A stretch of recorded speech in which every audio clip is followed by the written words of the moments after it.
Hello, students. I hope you're doing well. I'm doing pretty well myself. I am ready to finish Plato's Symposium. That's what's on the agenda today, right? So we are supposed to talk about these three main things that are left in the symposium that we haven't talked about yet. We left off talking about Agathon's speech, which I mentioned, modeled Gorgias's way of speaking, right? And Agathon came under some criticism. I criticized Agathon. Socrates criticized Agathon. In some sense, Plato criticized Agathon, right? His speech wasn't very logical. It wasn't very tied to the truth. So it seems, right? Okay, so that's where we left off. After Agathon's speech, Socrates interrogates Agathon and takes him to task a little bit. He's somewhat gentle. He likes Agathon. He wants to keep getting along with Agathon, but there is some criticism there, of course. Socrates, in some sense, gives his own speech after Agathon's speech and after his interrogation of Agathon. But a lot of the content of the speech is Socrates' memory of a discussion with Diotima, right? So in a way, this is Socrates' speech, but in a way, a lot of the important parts are supposed to be from Diotima. Whoever that is that a real person? We can't really be sure.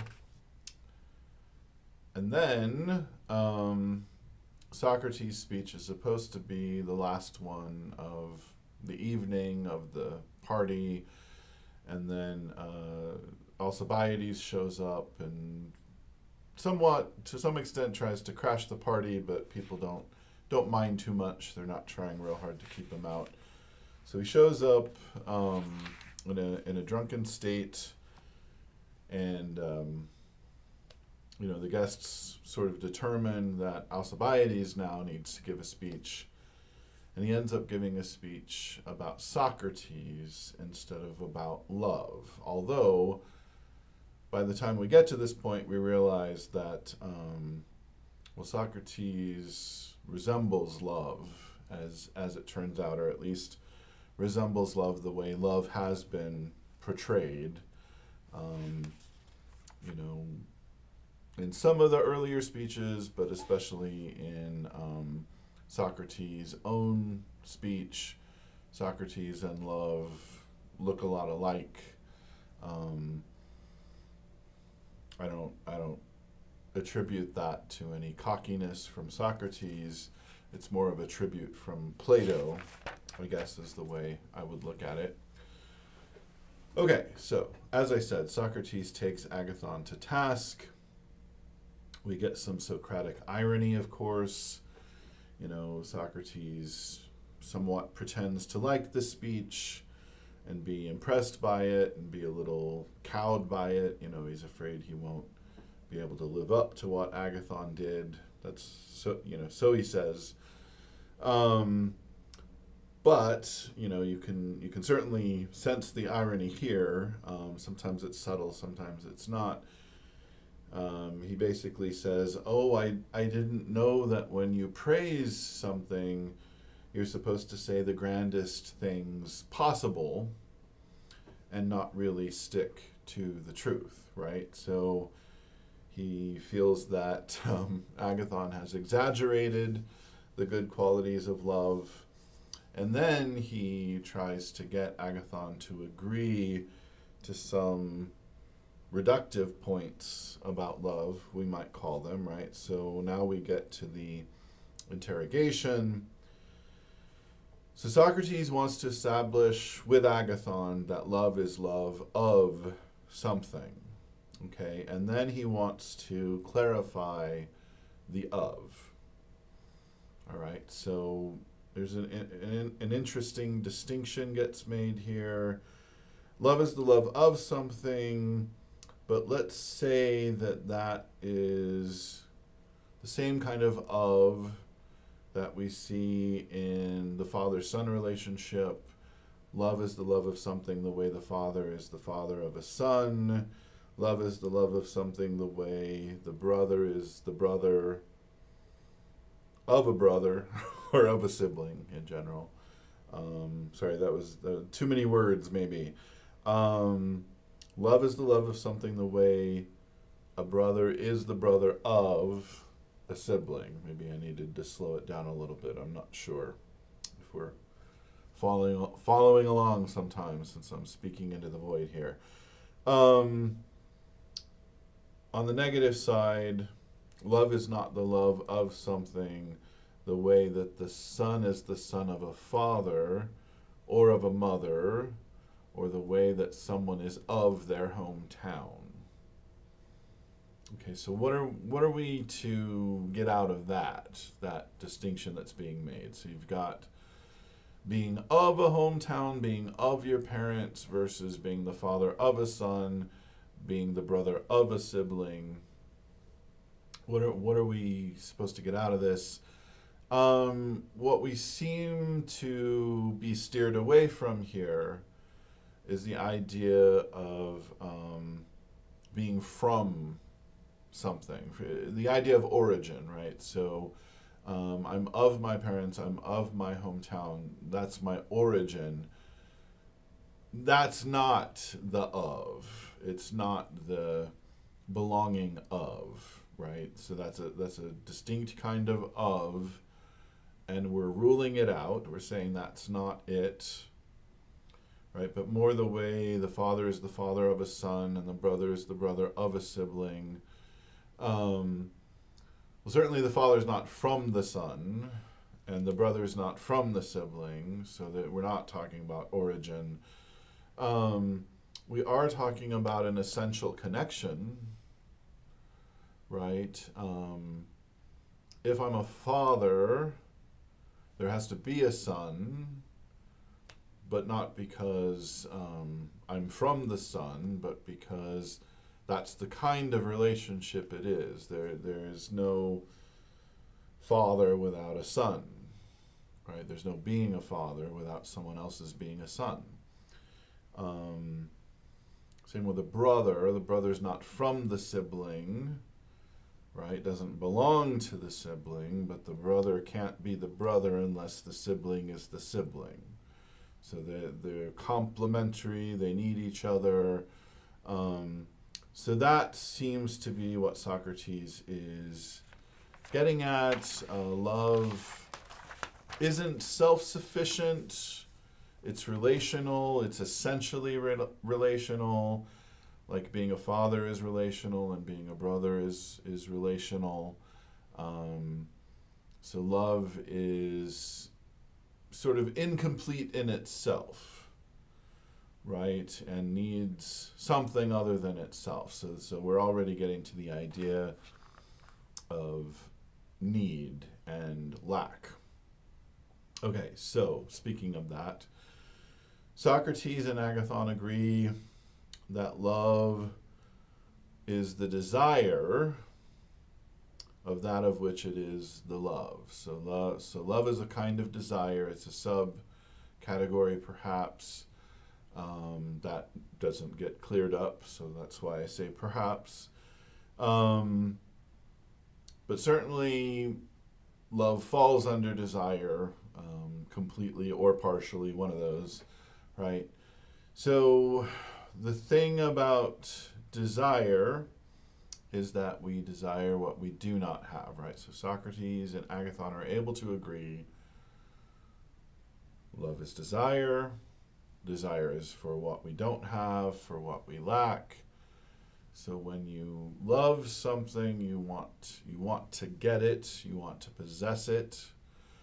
If you love something that you already possess, what you want is to possess it forever.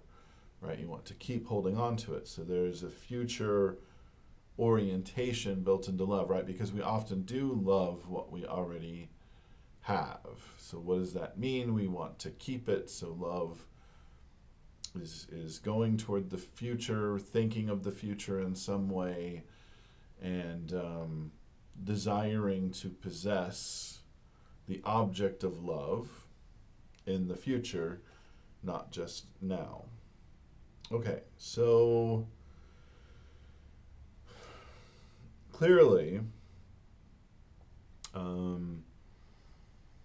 love loves something that it lacks based on this discussion, and Socrates does get Agathon to agree, right? You either love what you don't have, or you love what you have but you might lose, right? So you love what you don't have, or you love what you're only tenuously connected to. So there's some kind of lack there as well. You lack the security of the object of love, or you lack secure access. You lack a future guarantee. So there's lack involved in love, right? So love starts to look not very godlike on this view. Agathon, of course, has said that love is the most beautiful of gods. Love is around beautiful things, so love must be beautiful. That's mere association. Socrates can see that it doesn't work, right? Love goes after beauty. Love is the love of beauty, of beautiful things. Therefore, love lacks beauty, right? So love is not beautiful. So we now have a fairly direct contradiction between Socrates and Agathon, and Socrates is on better logical ground here, right? It doesn't make sense to desire what you securely possess. Love definitely loves the beautiful, right? We've all had that experience. Therefore, love lacks beauty. Okay, and furthermore, Agathon and Socrates agree that good things are beautiful. Not necessarily that beautiful things are good. That's a bit of an issue in the text. But good things are beautiful, right? So in loving beauty, we love the good, and so then it seems like we lack the good, right? So love isn't even good since it lacks goodness, right? Now the part of the issue here is, well, the good is beautiful. Are all the beautiful things good, right? Because we're starting with the premise that we love the beautiful, right? Are all the beautiful things good? Well, if they were, then definitely in loving beautiful things, we would love good things, and therefore we could be said to lack the good. But we didn't say all the beautiful things are good. We said all the good things are beautiful, right? That's what's actually said in the text. So what do we want to make of this?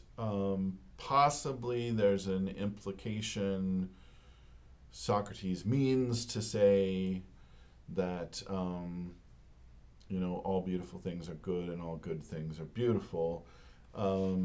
Possibly he does, but then you have to keep in mind the complications that come later, and they're quite clear.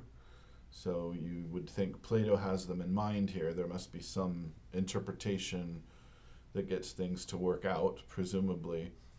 But the later complication is, well, of course, Socrates himself is somewhat ugly on the outside and beautiful on the inside, right? So if you're loving the beautiful things, are you loving good things or not?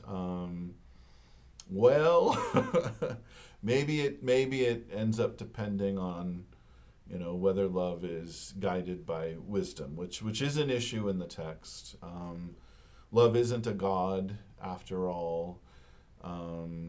We have some reason to think love is not good. Love is lacking goodness, right? So we've got to debunk love a little bit here. And then once we do that, then we could probably see that love needs to be complemented and supplemented by wisdom, right? And perhaps once we do that, then love is always love of the good. Love doesn't get tricked by superficial beauty, but love goes after real beauty. So that might be the solution to this little logical problem here. Now that raises an issue, though, about the instrumental good versus intrinsic good. By the time we work through this problem, or these problems really, we see that we thought love was good in itself. Love starts to look instrumentally good by the time Socrates is done with Agathon, right? That is to say, love is good for something else, right? That's what we mean when we say instrumentally good. We thought love was this great thing. In fact, we thought it was a god. Now it looks instrumental. It moves us to secure something that's actually good in itself, right? And then, given what we were just saying about beauty and goodness, some beauty doesn't really help to get you toward what's truly good, and some beauty does. So then it starts to look like beauty is an instrumental good as well. Beauty can attract you toward the good, right, but is not perhaps a primary indicator of the good, although that depends. I suppose. We'll get into this discussion later of, what is absolutely perfectly beautiful versus, other types of beauty. So perhaps, there is a superficial kind of beauty that could be good instrumentally, or it could not be. Perhaps there is a form of beauty, there is a beauty in itself that is more than instrumentally good. Okay, well, anyway, this is what Socrates and Agathon talk about. So we've worked our way through their discussion, right? And so now we get to Diotima's speech. We might just as well call it that. And that begins at 201D, by the way. Now, Diotima quickly establishes that love is neither beautiful nor ugly. Socrates seemed to infer that love was ugly since it wasn't beautiful. I don't know if he's clowning or what. But Diotima wants us to understand that there's an intermediary, there's a middle ground here. Love isn't beautiful, but it isn't ugly. It's neither good nor bad. I've mentioned that category before. That's an important category for Plato and Socrates both, it seems. Right, some things aren't good in themselves. Right? We went over this in the Meno, so we've got some familiarity with the idea already. Knowledge is good in itself, but something like wealth or even health right? We talked in our conversation about the Meno, about how these things are neither good nor bad. They can help you achieve goals. Are the goals good or bad? Well, that will depend on your level of knowledge or wisdom, right? So something like health or wealth, which is neither good nor bad, has to be hooked up in the right way to knowledge, which is good in itself, right? Rather than belonging to the neither good nor bad. Okay. So yeah, Socrates takes a lot of things to be in this category of neither good nor bad, and now love is one of these things. Here's another way love is in a middle category. Love is neither mortal nor immortal, or so Diotima says, and then that'll be cashed out. That'll be argued for. But at first, Diotima just tells us, love is an intermediary. It's a daemonion. It's a spirit, right? But we've already said it's not a god, so it's more like an offspring. It somehow is between the mortal and the immortal, right? It's shuffling back and forth between the two, bringing messages, tidings, whatever, right? And that makes sense, well, in a loose way, at least. Right, we're bound to the gods by our love for them, right? And hopefully, ideally, they're bound to us through love. So love is an intermediary factor there, sort of on the face of it, before Diotima even says so.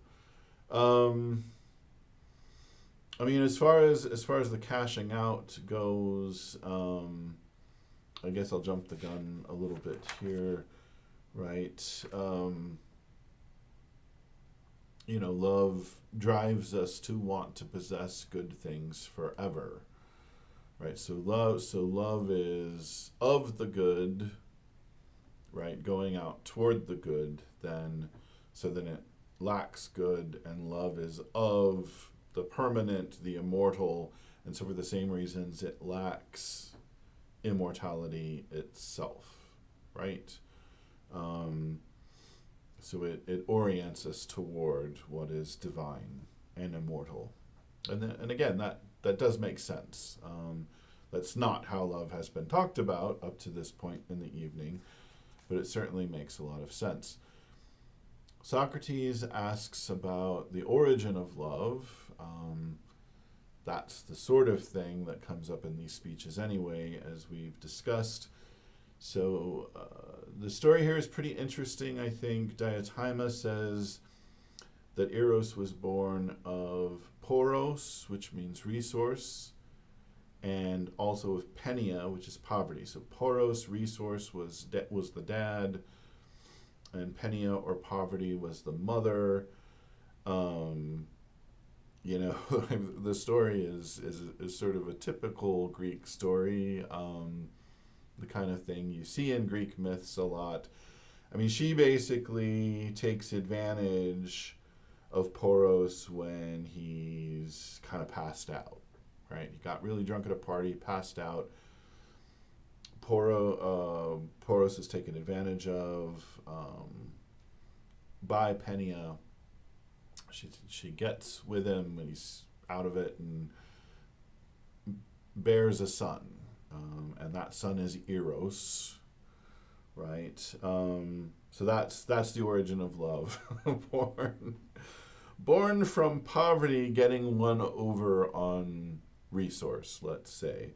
So then it's supposed to follow, this is a sort of Agathonian moment, you might say. It sounds like association here. Because of Eros' origin, Eros is never wealthy, but he is resourceful, right? So he can go after the wealth. He can pursue the wealth. He has lots of clever stratagems that he can employ in pursuing the wealth. And, that ought to make you think of the lover, right? Things begin to switch here. You ought to be put in mind of the lover being clever and crafty, going after his beloved, right? So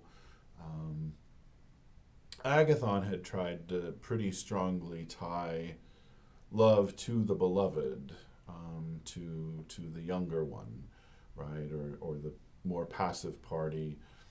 And then in Diotima's speech, love is getting tied to the lover, the crafty lover, the lover that knows what he wants and he's going after it and he's employing all the resources he's got to get it, but he doesn't have a lot of resources. He doesn't have the thing that he wants, right, the most. He wants the beloved, and he doesn't have that. So we get this description of love as barefoot and homeless and sleeping under the stars and stuff like this. Sounds like Socrates, right? Sounds like a lover in pursuit of the beloved, right? Sleeping on the beloved's doorstep, begging for love, right? That sort of thing. So again, we're getting an association between love and the lover, specifically. Another connection between love and Socrates that we can see now is, we're getting the impression that love is not full of wisdom. Love can be crafty, but doesn't necessarily know how to get what it wants, right? That emerges from the conversation at this point. Diotima points it out, that love is between ignorance and wisdom, and that does seem where Socrates falls, right? He's always seeking some wisdom and some knowledge that he doesn't have, but he's not ignorant, right? He seems wise. He's wiser enough, than other people. I don't know if that's grammatically well formulated, but he's wise enough in comparison to other people that he sort of sticks out for being, somewhat wise, relatively wise. And he's wise enough to go after wisdom, right? He's got that much wisdom. So somewhere between ignorance and wisdom, and that's where love is as well. Okay. So it's at 204C that Diotima specifically, explicitly says, "Oh, Socrates, you were confused about love because you were connecting it to the beloved, right? But in fact, you should connect love to the lover," right? So she does say that explicitly, and of course, that reflects back on Agathon and a mistake that Agathon had made. Again, we don't even know if Diotima was a real person, so is Diotima just an excuse for further criticism of Agathon? We don't really know. I'm going to pause here for a second before moving on with the speech, just to say, a couple of different things are going on here. We've already mentioned the indirectness in the last video. At least we mentioned that, well, we don't want to overburden Socrates with dogmatic views, so that's a role that Diotima seems to be playing. She can believe in the forms, right? And she can say all these things about what love is like. Love is this kind of spirit and has these attributes, and it doesn't have to come out of Socrates' mouth. He can just put it off on someone else. Plato might have also thought a woman really needs to come into this discussion. I don't know that that's what he thought. In the Republic, though, he talks about gender equality. He sees it as an ideal. And he might have thought, well, women would have something important to say about love. They should be consulted. Right, so whether she's real or not, she could be some woman that Plato actually talked to. She could be some woman Socrates actually talked to. But she could also be a sort of construction that's meant to show that women have a certain kind of wisdom about love that men perhaps miss, that they've overlooked. Maybe women and men have visions of love that complement each other. Maybe they need to learn from each other. All of this could be part of what Plato is trying to say. It's hard to be sure exactly what he wants to say. Okay, 204D, Socrates raises the question of what use love is, what the point of love is. And, the answer is that, well, beautiful things are good, as we've mentioned, right? Well, I guess we mentioned good things are beautiful. Now we say beautiful things are good. We kind of needed that point earlier, but here it is now. So maybe they are equivalent to each other. But in any case, beautiful things are good.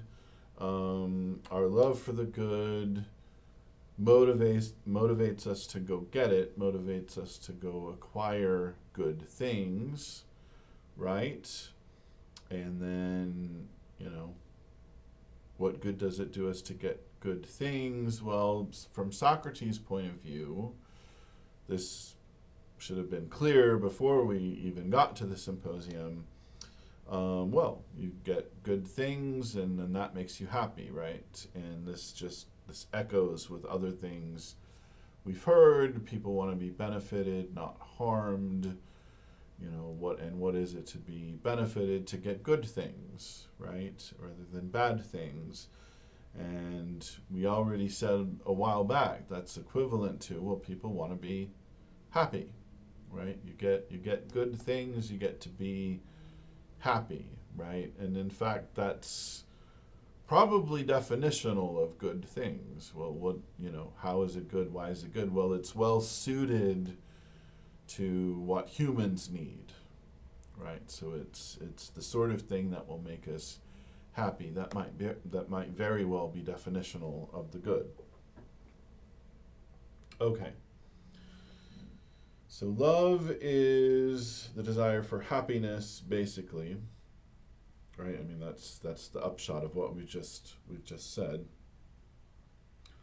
So love is the desire for happiness, and that is common to all human beings, a point that's come up before, by the way. So is that a problem? Socrates and Diotima briefly discuss whether this is a problem. Right. In other words, are we making love too broad? Weren't we looking for something narrower than this? Diotima makes a comparison to poetry to try to explain how, their conversation is still appropriate. They are still talking about love. So there's a Greek word, poiesis, not necessarily how the ancient Greeks would pronounce it, but it is how English speakers generally pronounce it. So there's this word, poiesis, that gets translated as poetry, but there are some differences between poiesis and poetry. Poiesis means, in general terms, creation. And so artisans, craftspeople, they're engaged in poiesis.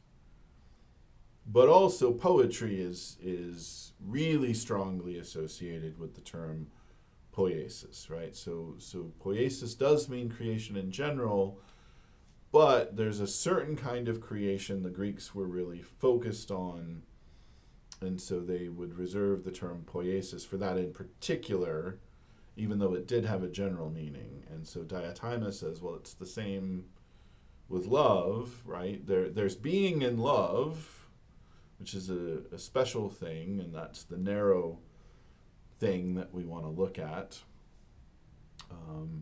But anytime you desire happiness, that's love. So there's a general and a narrow meaning. And of course, when you're in love, you are desiring something that will make you happy. So it falls under the broader meaning. Again, just as happens with poiesis, creating poetry is one kind of creation among others. Okay, so to love, to let's make the definition fuller, given where we've already been. To love is to want happiness, and what? Well, to want happiness forever, to continue to hold on to happiness. And this leads Diotima to bring up birth, right? So love is the desire to give birth in beauty, and that's supposed to be a restatement of the view that love is the desire to possess good things forever. How do you get from the one characterization to the other characterization? Well, you just have to realize that giving birth is our version of immortality, or it's our way of participating in immortality. So let's make the link one more time. It's turned out that love is this desire to possess good things forever, right? We're pretty clear on the grounds of that. But now we add this point that, we can't really participate in forever or participate in immortality except through giving birth, right? Because then we can make something that's like us through birth, right? So love is the desire to give birth in beauty, because that's the only way we're gonna connect to something that's good forever. And by the way, we won't fully possess it, and that doesn't quite get said here, but we can participate in immortal or permanent good of some kind, right? So at 206e, Diotima makes a big deal out of reproduction, and how reproduction allows beings like us to participate in immortality as far as we can. We can't fully participate, but that's our kind of participation, the kind that we can actually do. Okay. At 208e to 209a, the distinction between heavenly love and common love reappears. Diotima wants to make use of it. We could also say Plato wants to make use of it. He wants to take up this theme that appeared earlier in the Symposium and do something with it. So Diotima says some people are more pregnant in body and some people are more pregnant in soul. And then you ought to realize by now, given where we've been, well, if you're more pregnant in body, you go toward the opposite sex, right? In other words, you want the body to go on forever, right? You want the body to endure. Well, then you've got to go toward heterosexual sex, right? But you could be more pregnant in soul, right? And then per Diotima, per Socrates, then you're going to have superior offspring, right? You're going to be drawn to beautiful males, and you're going to be teeming with beautiful ideas and beautiful speeches, right? Because as you approach these beautiful men, you're going to be inspired in some sense. That's not the word used here, but that's what's going on in our terms, right? So you could approach the opposite sex and just be full of sexual desire and want to have the physical union. You could be pregnant in soul, and then probably there will be that physical part too, at least in terms of this dialogue. But also you will be full of these wonderful speeches and perhaps some poetry. Hesiod and Homer get mentioned, right, as being full of beautiful speeches. I don't know if they had male lovers or not, but they're talked about as if they did here, right? And Lycurgus is mentioned. Lycurgus set up a whole system of laws, so you might get so inspired that you set up a system of laws, right? And he's known, I should say, for setting up the legal system of Sparta specifically. He's remembered for that. He might be mythical, but we think we remember him for that, if that's a real person. Okay, and then when we get to 210a, Diotima says, "All right, Socrates, I want to initiate you into the rites of love." So we're getting to the mysteries now. So we're getting to something sacred, right? In certain Greek religions, you get rites, you get mysteries. They're not to be shared. You can't really talk about them with the uninitiated. That's the model here. Socrates is about to be initiated into something, and this is not for everybody. Not everybody would understand.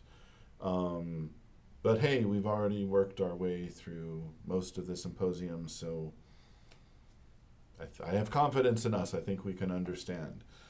So she mentions a ladder, and a lot of people talk about what follows 210a as an ascent.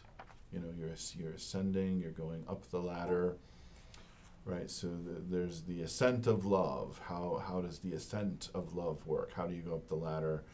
I'm counting 6 key steps here. So let me point them out to you. So in his youth, the true lover has to start out by loving beautiful bodies. That's number 1.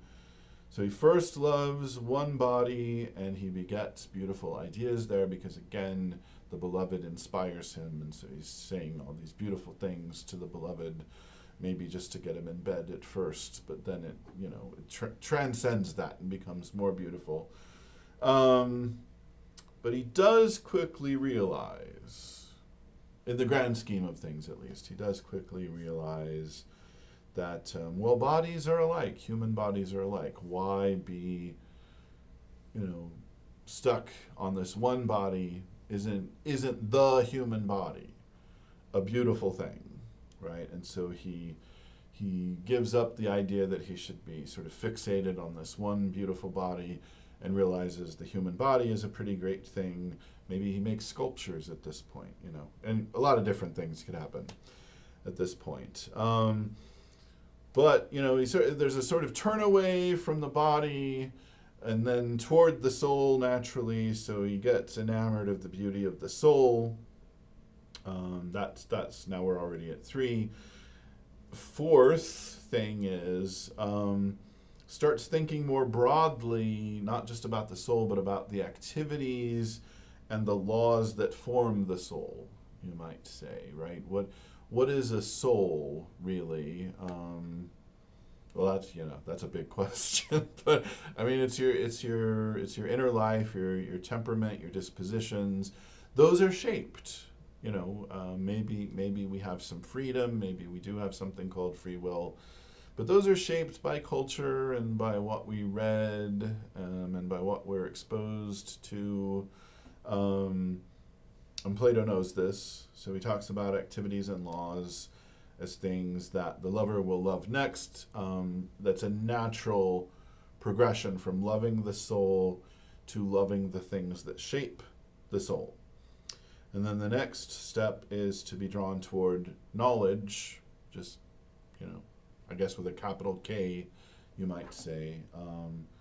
Just to know, just in general, right? If you have knowledge of the laws and of the activities and of the soul, then you can make better laws and better activities, and it can be more beautiful, right? And it could be even better for people.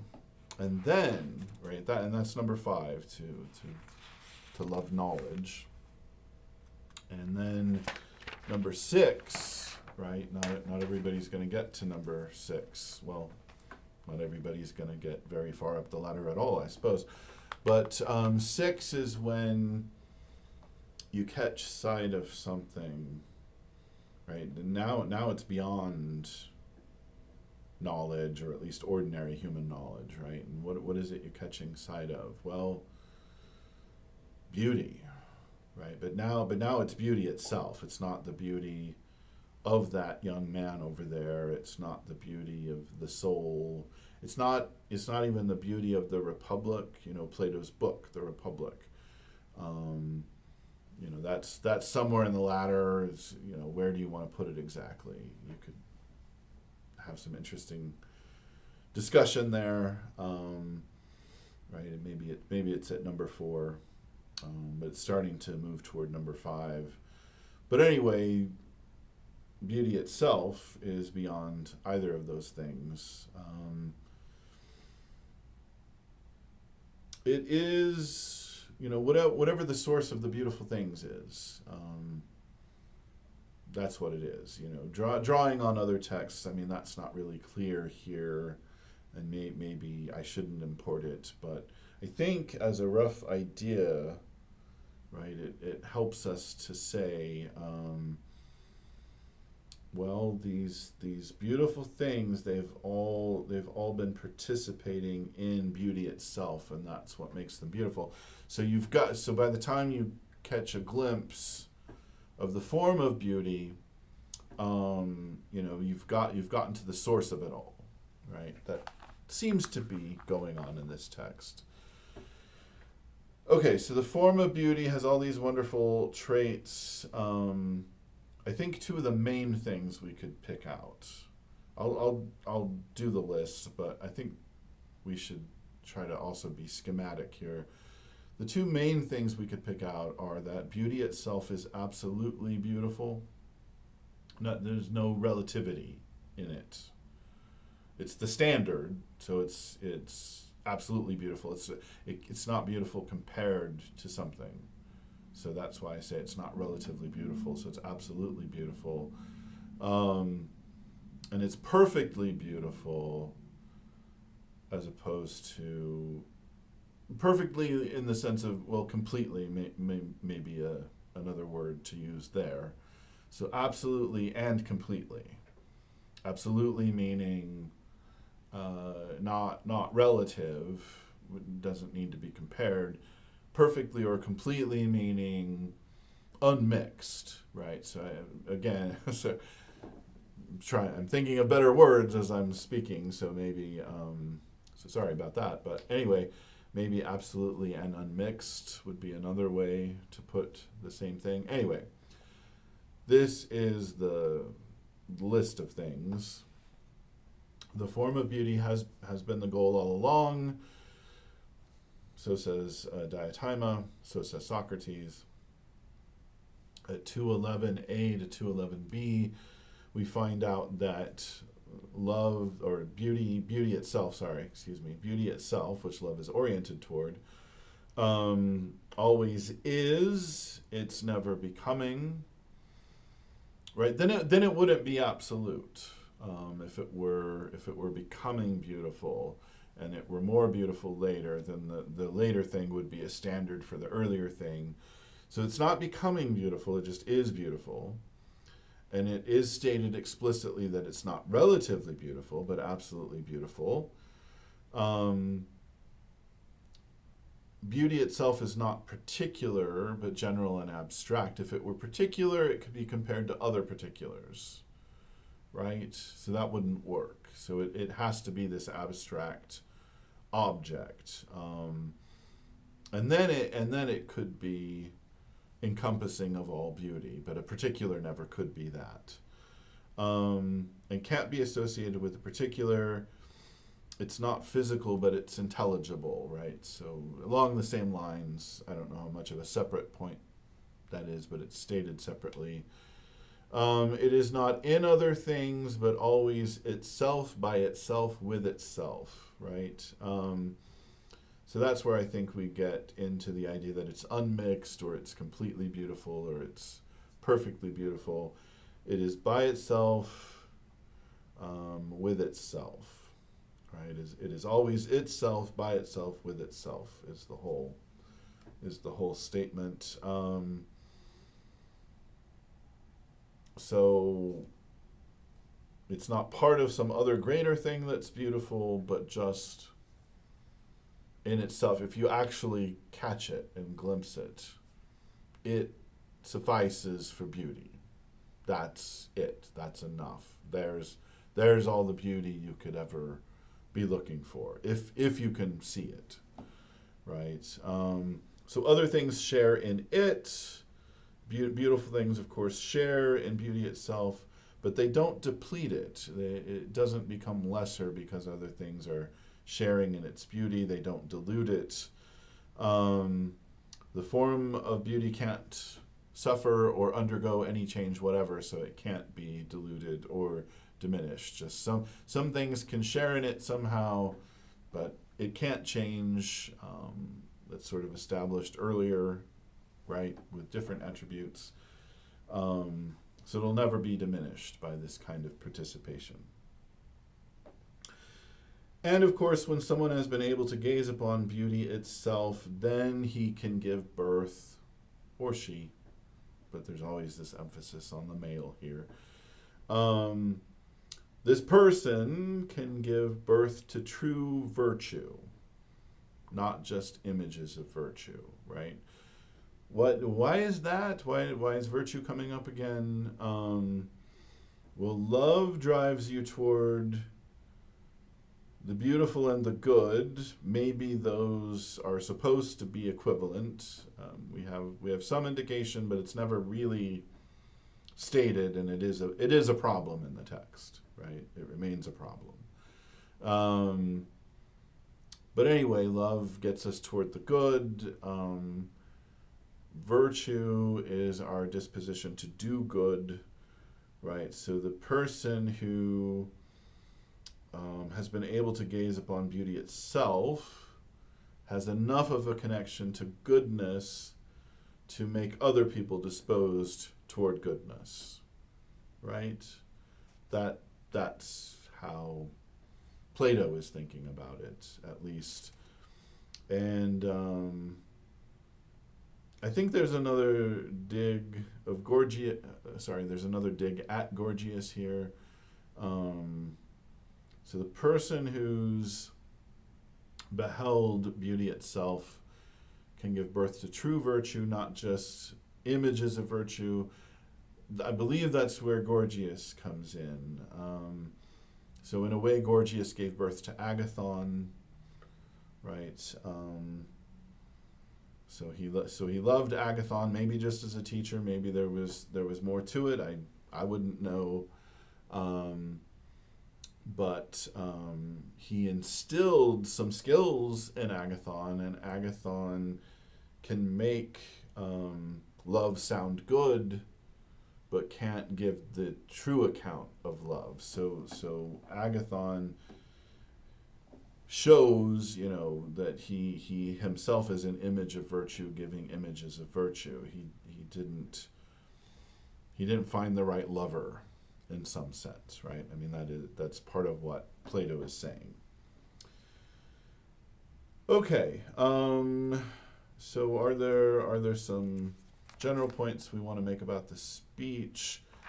I've got some written down here, but really I've sort of covered them in passing. But I'll tell you what I've written down. Maybe it'll be a good reminder of where we've been. Socrates seems to be Eros in a way. He's in between wisdom and ignorance, but he certainly loves wisdom. he's resourceful and crafty, but he doesn't have everything he wants. What else can we say about? Well, he's the lover. He's the essential lover is the other main thing here, right?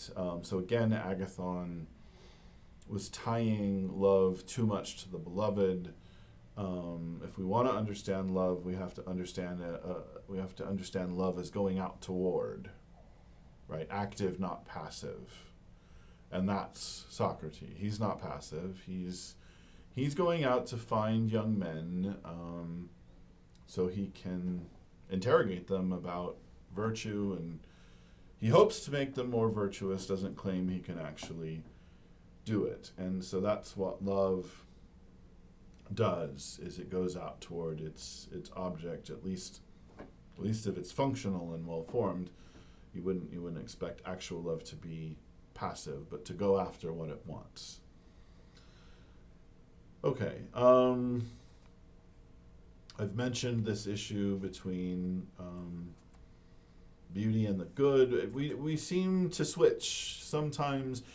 No one in the text ever says beauty is good and good is beauty, or one thing is said at one time, another thing is said at another time. Maybe if you add them up, you could say, well, it's claimed in the text, but it seems like when you really need the point that everything beautiful is good, it's not available for the argument. And also, as I've said, that's suspicious anyway. There are things in the text itself that call that into question. So how are the good and beauty really related?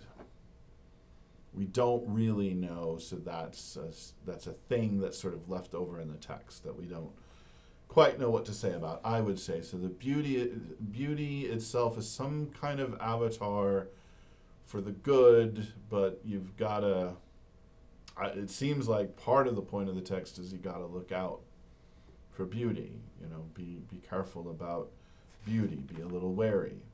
And we could say, well, it's fine if you go after beauty itself, but I mean, that's exactly the concern.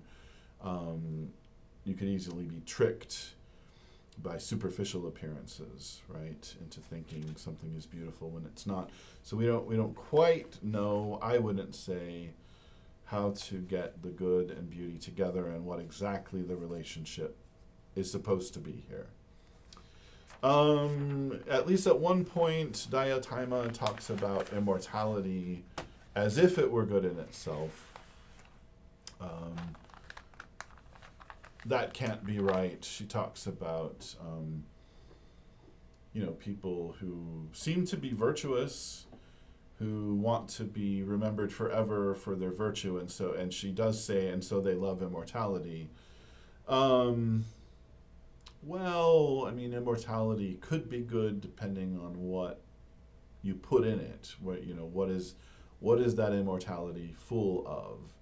These are people who are virtuous, loving immortality, but would they really love immortality itself, or don't they want to be immortally remembered for their virtue? So I think there's something a little tricky going on with immortality. Sometimes it's held up as if maybe it's absolutely good, maybe because of the connection to the divine, but it also seems like that can't be right, and there are indications in the text itself that immortality can't be by itself, all on its own, a good thing.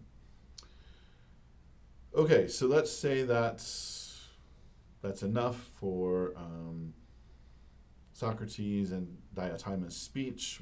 We've covered it, and we've come up with some interesting things to think about, I hope. Right, and so then Alcibiades sort of crashes the party, like I said, I believe I said.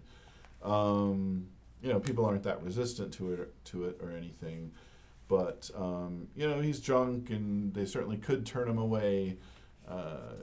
It's not they weren't expecting him, so he shows up drunk.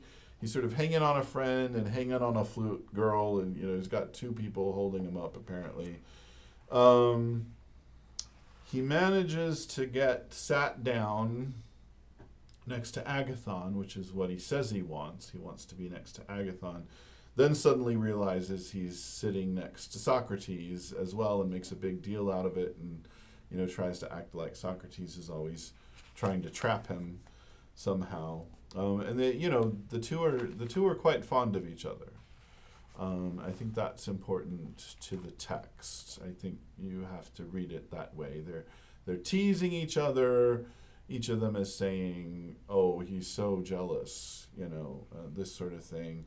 There's a lot of real, genuine fondness there, right? But moving on from that, what do we make of the speech? Just a few things to wrap up here. One of the main points in Alcibiades' speech, he ends up talking about Socrates, right? Seems like a good idea at the time. We don't need to get into why. That's all just sort of artificial setup so that Plato can get Alcibiades to say something about Socrates. So he says Socrates is like a statue of Silenus, right? Now Silenus is they're different, it's mythology. So there's different versions, different things are said at different times by different authors. But one take on Silenus is he's like a foster father to Dionysus. So he's connected to drunkenness and revelry because Dionysus is connected to those things. He often looks like an elder satyr, right? So not totally human, somewhat part goat.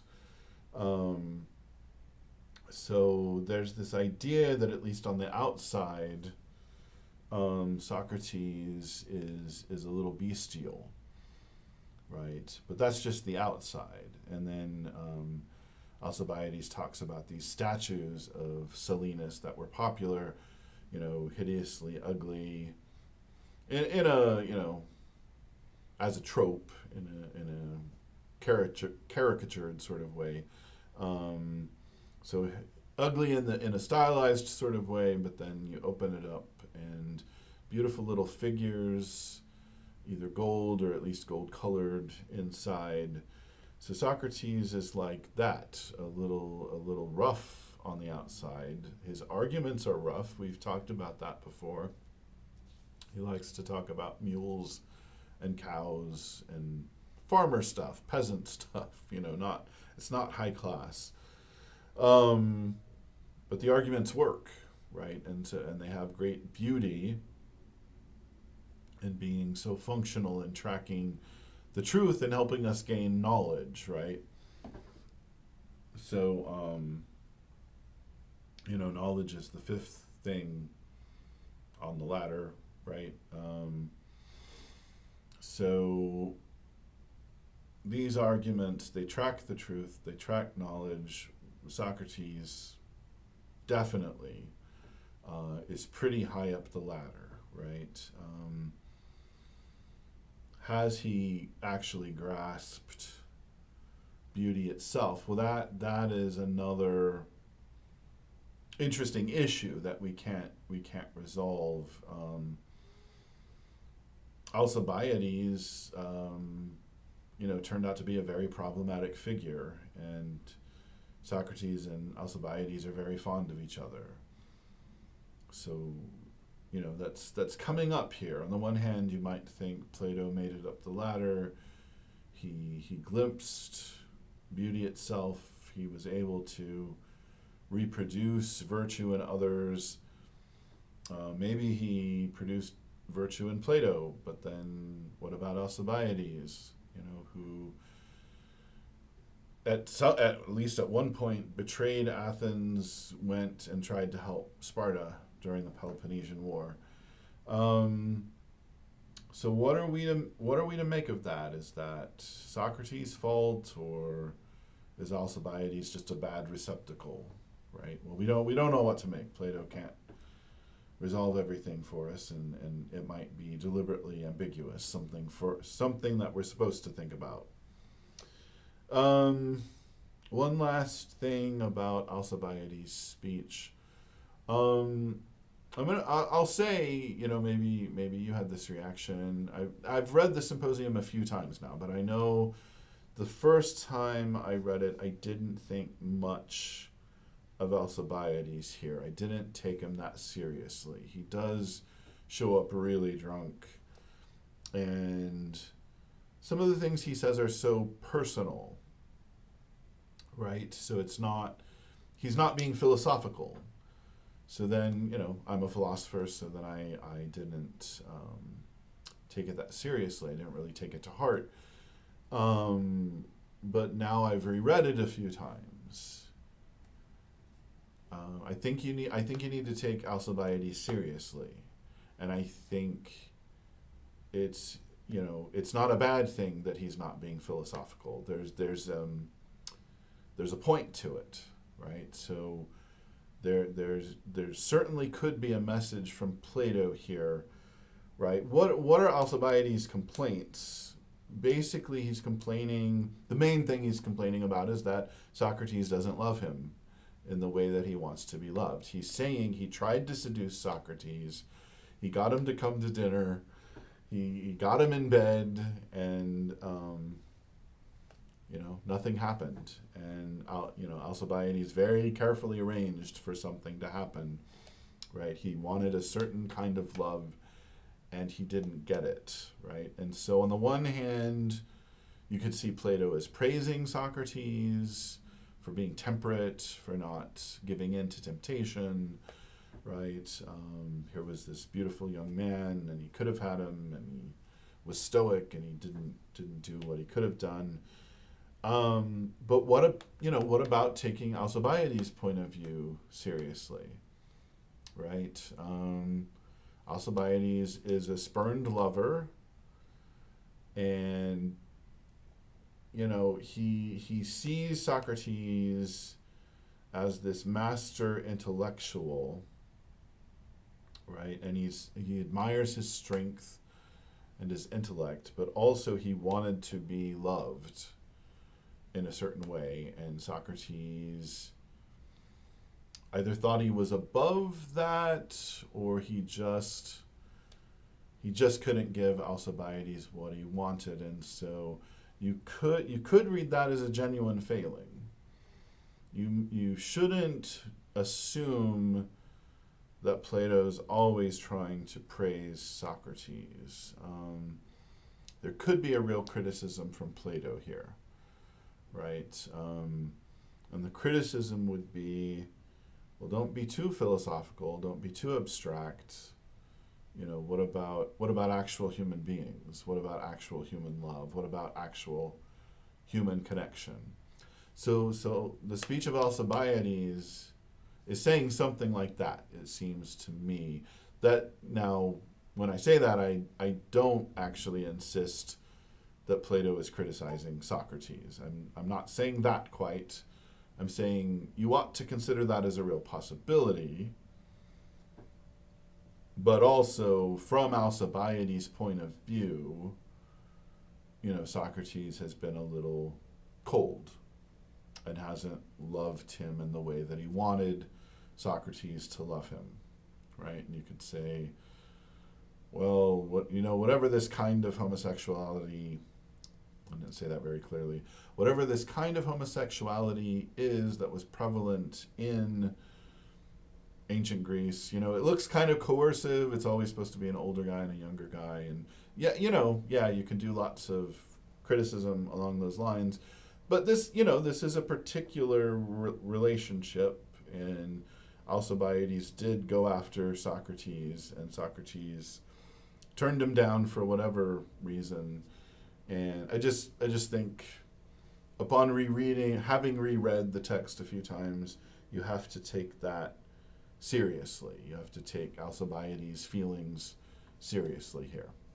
Okay, well that's plenty to think about, right? And I hope this has been helpful. Thank you.